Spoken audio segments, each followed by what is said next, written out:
Imagine being told that your dream is too expensive. Imagine having the talent to become one of the greatest football players in history, but being trapped inside a body that refuses to grow. Imagine leaving your home, your friends, and everything familiar at only 13 years old.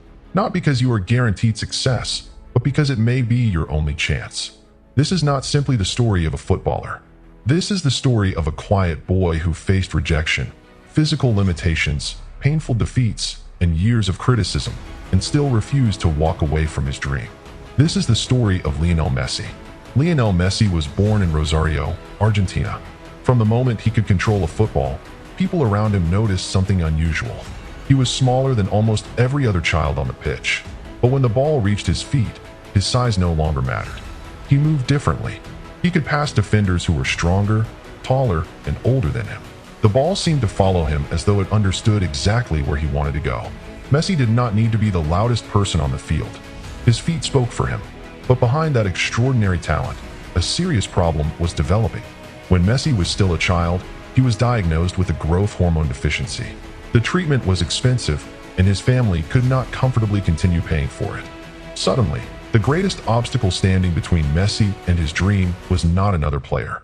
It was his own body. Some people might have accepted that as the end. They might have said, maybe this dream was not meant for me. But Messi continued playing. He could not control the condition he had been given, but he could control how hard he trained. He could control how seriously he treated every opportunity. And he could control whether he surrendered. That decision would eventually change football history. When Messi was 13, an opportunity appeared in Barcelona, thousands of miles away from his home in Argentina. FC Barcelona saw something in the small, quiet boy that others had failed to recognize. The club offered him a place in its youth academy and agreed to support his medical treatment. But accepting the opportunity required an enormous sacrifice. Messi had to leave Argentina.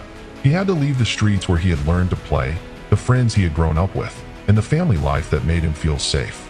At an age when most children are still discovering who they are, Messi crossed an ocean to fight for the person he believed he could become.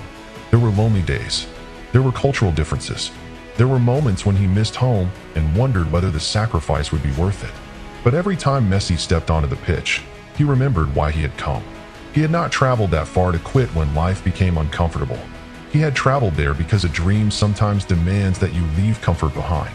Slowly, the small boy began to rise through Barcelona's youth system. He was surrounded by talented players, but Messi possessed something that could not easily be taught. He had extraordinary ability, but he also had discipline. He trained, he listened, he learned, and instead of trying to convince everyone that he was special, he allowed his performance to prove it. In 2004, at 17 years old, Messi made his competitive debut for Barcelona's senior team. That was not the end of his struggle. It was the beginning of a much larger one. As the years passed, Messi won league titles, Champions League trophies, and individual awards. His goals looked impossible. His dribbling embarrassed defenders. Stadiums filled with people waiting to see what he would do next. He eventually won the Ballon d'Or a record 8 times. To the world, Messi appeared unstoppable. But success at Barcelona created a different kind of pressure. Because no matter how much he achieved with his club, people continued asking the same question.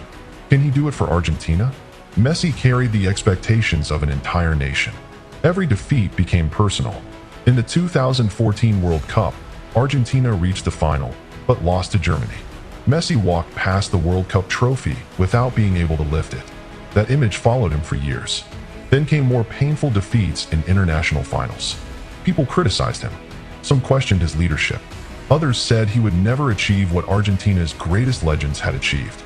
After losing the 2016 Copa America final, Messi announced his retirement from international football.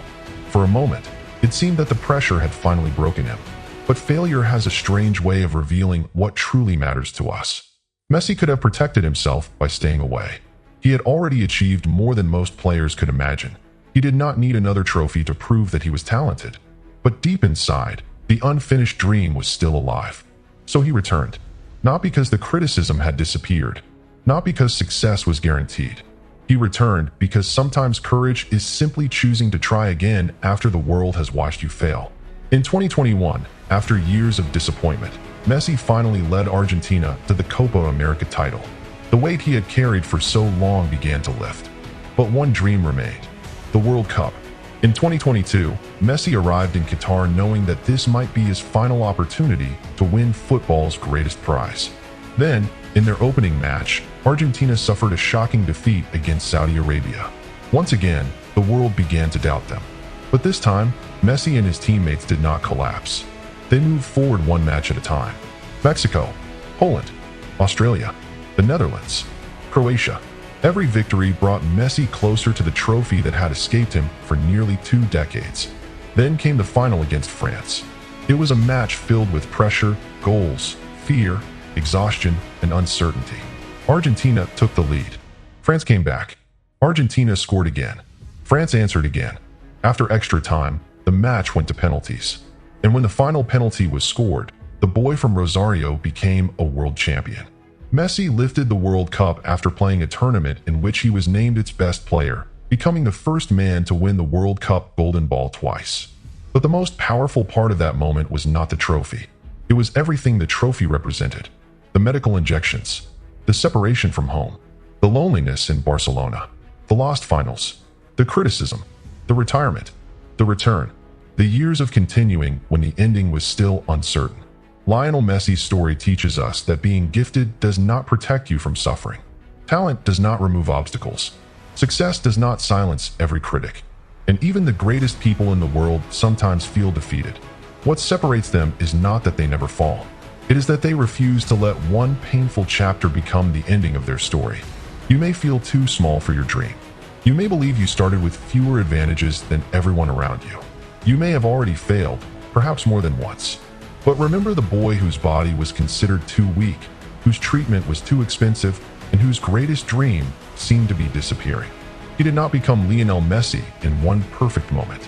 He became Lionel Messi every time he trained while nobody was watching. Every time he continued after disappointment. Every time he chose discipline over excuses.